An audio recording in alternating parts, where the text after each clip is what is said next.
telepon Habibah deh.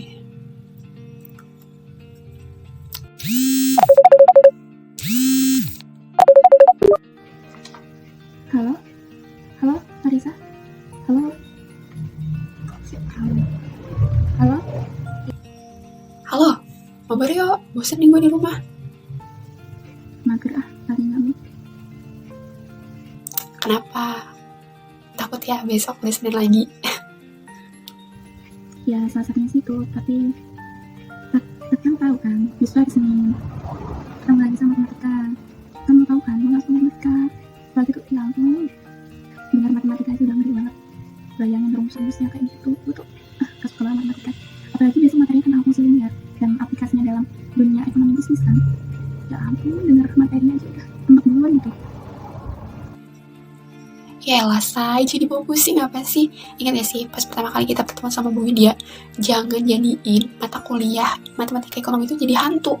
Jalanin aja. Nggak sesulit itu kok, yang penting kita yang mau usaha.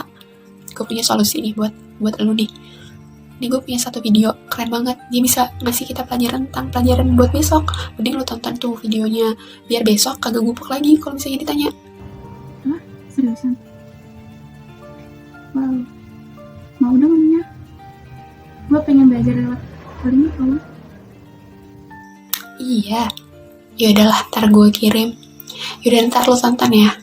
Pokoknya keren banget nih videonya. Oke.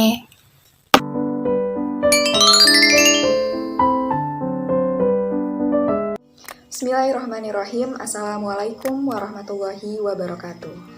Kami dari kelompok 3 akan mempresentasikan hasil tugas kami untuk mata kuliah Matematika Ekonomi yang berjudul Fungsi Linear dan Aplikasinya dalam Ekonomi dan Bisnis. Sebelumnya, izinkan saya memperkenalkan anggota dari kelompok 3, dimulai dari saya Siti Aminah, NPM 45, Tamara Damayanti, NPM 37, Farisa Al-Alicia, NPM 39, Habibah Husnul Khotimah, NPM 41, Dwi Puspitasari, NPM 43, Bayu Cahyani, NPM 47, Adinda Putri Karyanina, NPM 49, dan Nabila Fauziah, NPM 51. Yuk kita simak penjelasannya. Pembahasan pertama yaitu teori fungsi linear. Apa sih fungsi linear itu? Jadi, fungsi linear adalah fungsi yang hanya memiliki satu variabel bebas dan hanya berpangkat satu pada variabel tersebut. Bentuk umum dari fungsi linear yaitu Y sama dengan A tambah BX. A sebagai intersip yang merupakan titik potong antara fungsi linear dan sumbu Y. Sedangkan B sebagai gradien atau kemiringan fungsi linear terhadap sumbu X. Jika B bernilai positif, maka garisnya naik dari kiri bawah ke kanan atas. Jika B bernilai negatif, maka garisnya turun dari kiri atas ke kanan bawah. Jika B sama dengan 0, garisnya sejajar dengan sumbu X. Seperti yang ada di grafik dalam presentasi ini. Oke, materi selanjutnya yaitu tentang fungsi permintaan. Fungsi permintaan menunjukkan hubungan antara jumlah produk yang diminta oleh konsumen dengan harga produk. Dalam teori ekonomi dijelaskan bahwa jika harga naik, maka jumlah barang yang diminta akan turun. Demikian juga sebaliknya. Jika harga turun, maka jumlah barang yang diminta akan naik. Sehingga, grafik fungsi permintaan mempunyai slope negatif atau miring per kiri. Dan bisa dilihat oleh kita semua di sini kita memiliki contoh dari fungsi permintaan, yaitu notasi fungsi permintaan akan barang X adalah Tx sama dengan F dalam kurung Px, Px sama dengan A kurang B Px, atau Px sama dengan A per B dikurang 1 per B Px, yaitu Px sama dengan jumlah produk X yang diminta, Px sama dengan harga produk X, dan A dan B merupakan parameter. Materi selanjutnya yaitu tentang fungsi penawaran. Fungsi penawaran menunjukkan hubungan antara jumlah produk yang ditawarkan oleh produsen untuk dijual dengan harga produk. Di dalam teori ekonomi dijelaskan bahwa jika harga naik, maka jumlah barang yang ditawarkan akan bertambah. Demikian juga sebaliknya, bahwa jika barang turun, maka jumlah barang yang ditawarkan akan turun, sehingga fungsi permintaan ini mempunyai slope positif atau miring ke kanan.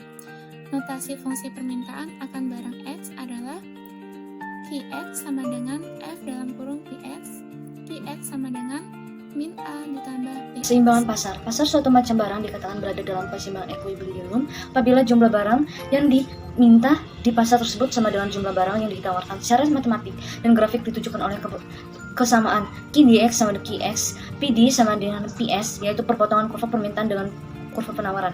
Keseimbangan pasar dua macam produk. Di pasar terkadang permintaan suatu produk dipengaruhi oleh permintaan barang. Ini terjadi apabila dua macam produk atau lebih berhubungan secara substitusi atau produk pengganti atau secara komplementer produk pelengkap. Dalam pembahasan ini dibatasi interaksi dua macam produk saja. Secara matematis, fungsi permintaan dan fungsi penawaran produk yang berinteraksi mempunyai dua variabel bebas yang mempengaruhi jumlah yang diminta dan jumlah yang ditawarkan adalah satu produk itu sendiri, dua produk lain yang saling berhubungan. Notasi fungsi permintaan menjadi QDX sama dengan A0 dikurang A1 PX tambah A2 PY. QDY sama dengan B0 ditambah B1 PX dikurang B2 PY. Sedangkan fungsi penawarannya QXX sama dengan min M0 ditambah M1 PX tambah M2 PY.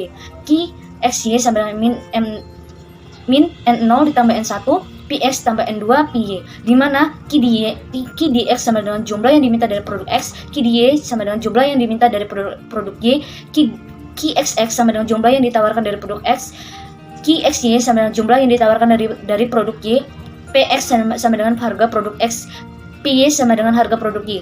A0, B0, M0, dan N0 adalah konstan. Syarat keseimbangan pasar dicapai jika PXX sama dengan QDX dan QXY sama dengan QDY. Baik, materi yang selanjutnya yakni mengenai pengaruh pajak dan subsidi terhadap keseimbangan pasar. Jadi adanya pajak yang dikenakan pemerintah atas penjualan suatu barang akan menyebabkan produsen menaikkan harga jual barang tersebut sebesar tarif pajak per unit atau T, sehingga fungsi penawarannya akan berubah yang pada akhirnya keseimbangan pasar akan berubah pula. Adapun fungsi penawaran setelah pajak menjadi PS atau price supply sama dengan F dikali dengan quantity ditambah dengan tax atau pajak, atau quantity supply PS sama dengan F dikali dengan price dikurangi dengan tax atau pajak. Adapun contohnya yakni fungsi permintaan suatu produk ditunjukkan oleh rumus fungsi P sama dengan 15 min Q dan fungsi penawaran P sama dengan 0,5 Q plus 3. Terhadap produk ini, pemerintah mengenakan pajak sebesar Rp3 per unit. Sehingga ditanyakan berapa harga dan jumlah keseimbangan pasar sebelum dan sesudah kena pajak. Yang kedua, berapa besar pajak per unit yang ditanggung oleh konsumen. Yang ketiga, berapa besar pajak per unit yang ditanggung oleh produsen. Dan berapa besar penerimaan pajak total oleh pemerintah. Baik, adapun penyelesaiannya yaitu yang pertama keseimbangan pasar sebelum kena pajak, di mana rumusnya price demand sama dengan price supply atau PD sama dengan PS, yakni 15 dikurangi Q sama dengan 0,5 Q ditambah dengan 3, sehingga hasilnya min 1,5 Q sama dengan min 12, sehingga diperoleh Q sama dengan 8. Karena Q sama dengan 8, maka price-nya sama dengan 15 dikurangi 8, sehingga diperoleh P sama dengan 7. Jadi keseimbangan pasar sebelum kena pajak yakni terdapat pada Q sama dengan 8 dan P sama dengan 7. Kemudian yang kedua yaitu keseimbangan pasar setelah pajak. Adapun fungsi penawaran setelah pajak yaitu P sama dengan 0,5 Q plus 3 sehingga P sama dengan 0,5 Q ditambah dengan 6. Sehingga keseimbangan pasar setelah pajak yaitu price demand sama dengan price supply plus tax atau PD sama dengan PST. Sehingga 15 min Q sama dengan 0,5 Q plus 6 diperoleh min 1,5 Q sama dengan min 9. Sehingga diperoleh Q sama dengan 6. Karena Q sama dengan 6, maka P sama dengan 15 dikurang 6 sehingga P sama dengan 9. Jadi keseimbangan pasar sebelum kena pajak yakni pada quantity sama dengan 6 dan price sama dengan 9. Yang selanjutnya yaitu besaran pajak per unit yang ditanggung oleh konsumen adalah sebesar selisih harga keseimbangan setelah pajak dengan harga keseimbangan sebelum pajak, yaitu 9 dikurang 7 sehingga diperoleh besaran pajak per unit yang ditanggung oleh konsumen adalah 2 per unit. Kemudian besar pajak per unit yang ditanggung oleh produsen adalah sebesar selisih tarif pajak per unit yang dikenakan dengan besar pajak per unit yang ditanggung oleh konsumen, yaitu 3 dikurang 2 sehingga diperoleh besar pajak per unit yang ditanggung produsen adalah 1 per unit. Kemudian yang terakhir itu besar penerimaan pajak total oleh pemerintah adalah perkalian tarif pajak per unit dengan jumlah keseimbangan setelah pajak, yaitu 3 dikali 6 sehingga besar penerimaan pajak total oleh pemerintah adalah 18. Jadi dengan adanya subsidi yang diberikan pemerintah atas penjualan suatu barang akan menyebabkan produsen menurunkan harga jual barang tersebut sebesar subsidi per unit atau S, sehingga fungsi penawarannya akan berubah yang pada akhirnya keseimbangan pasar akan berubah pula. Adapun fungsi penawaran setelah subsidi menjadi price supply sama dengan F dikali dengan quantity dikurangi dengan subsidi, atau quantity supply sama dengan F dikali dengan price ditambah dengan subsidi. Yang pertama ada fungsi biaya tetap, yaitu biaya yang jumlahnya tetap walaupun terdapat perubahan jumlah produksi. Contohnya adalah biaya sewa dan biaya penyusutan peralatan. Lalu yang selanjutnya ada fungsi biaya variabel, yaitu biaya yang berubah sebanding dengan perubahan jumlah produksi. Contohnya adalah biaya bahan baku, biaya bahan penolong, dan biaya kemasan. Lalu yang selanjutnya ada biaya total, yaitu penjumlahan antara biaya tetap dan biaya variabel. dengan persamaan TC sama dengan FC ditambah VC. Pada diagram Satrius, garis biaya total tidak dimulai dengan 0,0, tetapi dimulai dari garis biaya tetap. Karena biaya tetap merupakan penjumlahan dari biaya tetap dan biaya variabel. Lalu yang selanjutnya ada biaya pendapatan. Pendapatan adalah seluruh hasil dari penjumlahan produk. Secara matematis yaitu TR sama dengan PX dalam kurung Q. Dalam diagram Satrius menunjukkan bahwa pendapatan semakin bertambah sebanding dengan hasil penjumlahan, yaitu perkalian antara harga dengan jumlah produk. Semakin banyak produk yang dijual dengan harga tertentu, maka akan semakin banyak pendapatannya. Analisis impas atau break-even point. Pendekatan grafik dalam penentuan titik impas yaitu dengan cara mencari titik potong antara grafik pendapatan dengan biaya total. Jika menggunakan pendekatan matematis, maka rumusnya adalah pendapatan sama dengan total biaya atau TR sama dengan TC, dengan P kali Q sama dengan FC plus TVC atau P kali Q sama dengan FC plus VC kali Q. Fungsi konsumsi dan tabungan. Persamaan fungsi konsumsi yaitu C sama dengan A plus BY. Keterangan C sama dengan konsumsi, A sama dengan konsumsi mutlak, B sama dengan kecenderungan konsumsi marginal, Y sama dengan pendapatan yang siap dibelanjakan. Fungsi tabungan didapat dengan mensubstitusikan fungsi konsumsi ke persamaan pendapatan, yaitu Y sama dengan C plus S. Karena C telah disubstitusikan, maka Y sama dengan A plus BY plus S. Dan S sama dengan Y sama min A plus BY, lalu S sama dengan A min A plus 1 min B kali Y. Nah, di sini saya akan menjelaskan mengenai model penentuan pendapatan nasional. Metode pendekatan perhitungan pendapatan nasional ada 3 cara. Yang pertama yaitu pendekatan pengeluaran. Rumusnya adalah Y atau GDP sama dengan konsumsi ditambah government atau pengeluaran pemerintah ditambah investasi ditambah dalam kurung ekspor dikurang impor. Yaitu pendekatan pendapatan. Rumusnya yaitu Y atau GDP sama dengan YW atau pendapatan gaji ditambah YI atau pendapatan bunga ditambah YR atau pendapatan sewa ditambah YP pangkat R atau pendapatan dari keuntungan perusahaan ditambah YP pangkat D atau pendapatan lain sebelum pajak. Lalu yang ketiga yaitu pendekatan produksi. Rumusnya yaitu sigma dikali P1 dikali Q1 ditambah VA. Yaitu contoh berita yang berkaitan tentang penawaran, tentang permintaan dan penawaran, yaitu contohnya pada saat pandemi, maka permintaan obat-obatan akan melambung tinggi dan harga yang ditawarkan juga akan melambung tinggi karena permintaan yang tinggi. Baik, selanjutnya saya akan menyampaikan salah satu contoh pengaruh pajak terhadap keseimbangan pasar. Jadi yang pertama adalah kasus Apple. Mungkin kita tahu ya, produk Apple ini sangat mahal di Indonesia dan hal ini berbeda dengan beberapa negara lain. Kira-kira kenapa sih Apple kalau sudah sampai di Indonesia itu mahal? Salah satu alasannya karena terpaut jarak yang cukup jauh dan adanya kebijakan pajak yang dikenakan oleh pemerintah Indonesia. Untuk di Indonesia sendiri, pemerintah mengenakan pajak sebesar 17,5% dari harga Apple di Singapura, itu sekitar 2,8 juta. Kalau harga Apple di Singapura sekitar 16.900.000, maka ketika sampai ke Indonesia, yang membuat distributor akan lebih menaikkan angka di atas 16.900.000.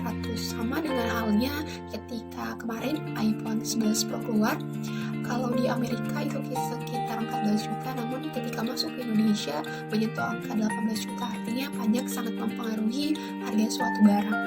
Contoh kedua, pengaruh pajak terhadap keseimbangan pasar itu ketika produk dikenakan pajak T per unit, maka akan menjadi perubahan keseimbangan pasar atas produk tersebut, baik harga maupun jumlah keseimbangan. Biasanya tanggungan pajak sebagian dikenakan kepada konsumen sehingga harga produk akan naik dan jumlah barang yang diminta akan berkurang. Keseimbangan pasar sebelum dan sesudah kena pajak dapat digambarkan sebagai berikut. Pengenaan pajak sebesar T atas setiap unit barang yang dijual menyebabkan kurva penawaran bergeser ke atas dengan penggal yang lebih besar pada sumbu harga. Jika sebelum pajak persamaan penawarannya P sama dengan A plus BQ, maka sesudah pajak ia akan menjadi P sama dengan A plus BQ plus T. Dapat dikatakan juga beban pajak yang ditanggung oleh konsumen adalah TK sama dengan PE dikurang PE.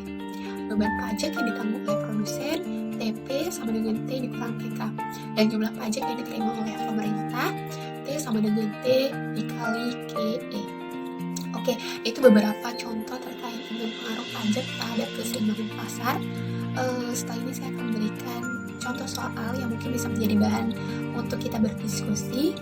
Jadi contoh soalnya adalah Diketahui, suatu produk ditunjukkan fungsi permintaan P sama dengan 7 plus Q, yang fungsi penawarannya P sama dengan 16 dikurang 2 Q. Produk tersebut dikenakan pajak sebesar 3 per unit. Kira-kira berapa harga dan jumlah keseimbangan pasar sebelum dan sesudah pajak? Berapa besar penerimaan pajak oleh pemerintah dan berapa besar pajak yang ditanggung oleh konsumen dan produsen? Baik, itu contoh soal yang mungkin menjadi bahan diskusi kita. Terima kasih. Wabillahi taufiq wal hidayah. Wassalamualaikum warahmatullahi wabarakatuh. Sampai berjumpa di ruang gaming.